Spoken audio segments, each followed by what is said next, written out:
Assalamualaikum warahmatullahi wabarakatuh.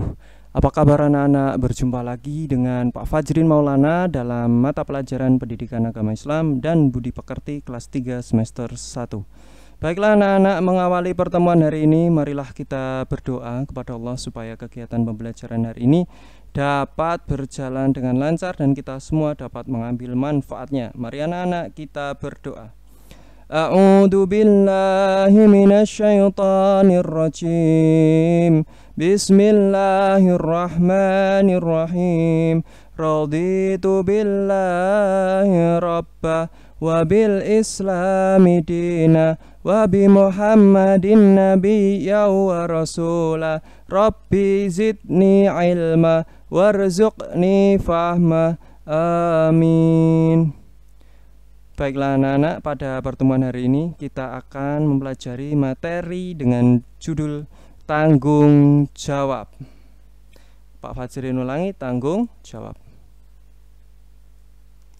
Adapun tujuan pembelajaran kita hari ini adalah sebagai berikut. Setelah mengikuti pembelajaran ini, siswa diharapkan mampu: 1. Menjelaskan pengertian tanggung jawab. Yang kedua, menyebutkan contoh perbuatan tanggung jawab. Yang ketiga, menyebutkan manfaat tanggung jawab. Yang keempat, menyebutkan ciri-ciri tanggung jawab.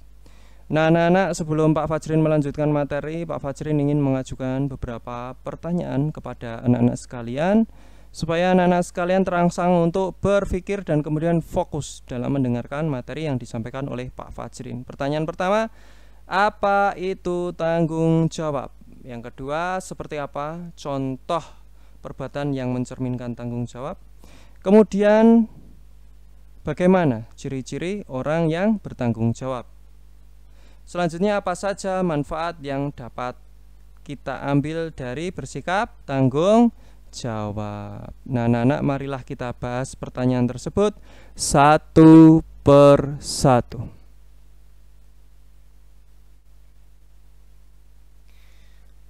Yang pertama, pengertian tanggung jawab. Apa itu tanggung jawab? Tanggung jawab merupakan wujud dari sikap amanah atau sesuatu yang dipercayakan. Pengertian tanggung jawab adalah kondisi di mana seseorang menanggung segalanya atau memberi jawaban dari perbuatan yang dikerjakan. Berikutnya adalah contoh perilaku yang mencerminkan tanggung jawab. Silahkan anak-anak simak. Pak Zainal tinggal di sebuah lingkungan masyarakat kampung. Tiap malam warga kampung tempat Pak Zainal tinggal selalu mengadakan ronda. Hari Selasa malam adalah jatah ronda Pak Zainal. Walaupun Pak Zainal Rabu paginya bekerja, dia tetap datang melaksanakan kegiatan ronda malam karena sudah menjadi tanggung jawabnya. Selanjutnya adalah ciri-ciri orang yang bertanggung jawab. Apa sih ciri-cirinya? Yang pertama, melaksanakan apa yang telah diucapkan. Artinya apa yang ia perintahkan, apa yang ia nasihatkan pasti bisa dicontohkan. Maksudnya berani memberi nasihat, berani mengajari, maka harus berani memberi contoh. Misalnya Pak Fajrin memberi nasihat kepada anak-anak. Anak-anak, ketika mendengar adzan baiknya segera ke masjid. Maka Pak Fajrin wajib memberi contoh dengan ke masjid ketika mendengar adzan. Yang kedua, komunikatif terhadap teman, orang tua, keluarga, dan orang lain. Maksudnya kita harus bersikap terbuka, apa adanya atau jujur terhadap teman, orang tua, keluarga, dan orang lain. Artinya bila kita memiliki gagasan, maka kita harus mengkomunikasikan terhadap orang lain.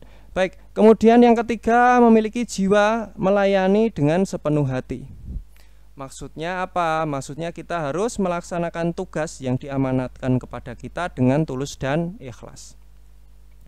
Yang keempat, menjadi pendengar yang baik. Misalnya mendengarkan nasihat dari orang tua, dari Pak Guru atau Pak Bu Guru. Kemudian berani menerima kritikan dan berlapang dada apabila ada ide yang berbeda dengan pendapat kita.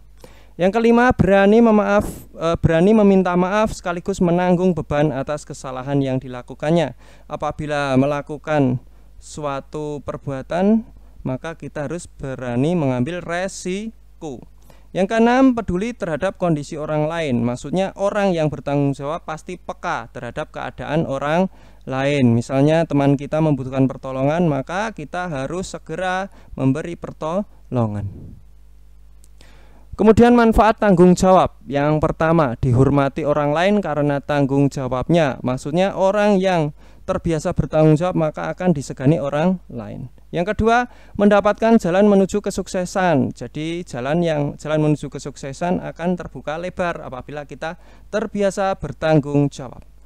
Yang ketiga, mendapat kepercayaan dari orang lain. Orang yang bertanggung jawab atau orang yang amanah apabila diberi tugas dan pekerjaan, maka yang bersangkutan akan mudah mendapatkan kepercayaan dari orang lain. Yang keempat, menumbuhkan rasa disiplin yang tinggi. Orang yang bertanggung jawab pasti disiplin.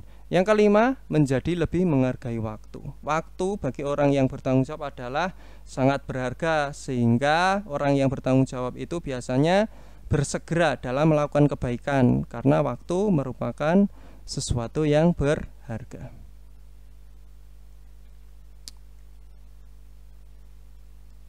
Selanjutnya adalah tugas. Jadi tadi Pak Fajrin sudah menerangkan tentang tanggung jawab. Semoga anak-anak bisa memahami apa yang dijelaskan oleh Pak Fajrin. Selanjutnya silahkan anak-anak tulis tugas yang berjumlah 5 ini disalin dalam buku tulis. Jangan lupa tadi materi yang Pak Fajrin sampaikan juga dicatat di buku tulis. Nanti catatan dan tugas akan Pak Fajrin nilai. Catatan dinilai, tugas juga dinilai. Tugasnya ini silahkan dicatat. 1. Apa yang dimaksud dengan tanggung jawab? 2. Apa keuntungan yang didapatkan oleh orang yang bersikap tanggung jawab? Yang ketiga, tulislah contoh perilaku tanggung jawab. Yang keempat, jelaskan tanggung jawab kita sebagai seorang pelajar. Yang kelima, sebutkan ciri-ciri orang yang memiliki sikap tanggung jawab. Nah, anak-anak, itulah tugas hari ini dan itulah materi tentang tanggung jawab. Semoga bermanfaat. Jangan lupa di pause apabila menulis supaya tidak ketinggalan. Selanjutnya marilah kita tutup pertemuan hari ini dengan berdoa. Mari anak-anak kita berdoa. A'udzu billahi minasyaitonir rajim. Bismillahirrahmanirrahim. Subhanakallahumma wa bihamdika asyhadu an la ilaha illa anta astaghfiruka wa atubu ilaik. Assalamualaikum warahmatullahi wabarakatuh.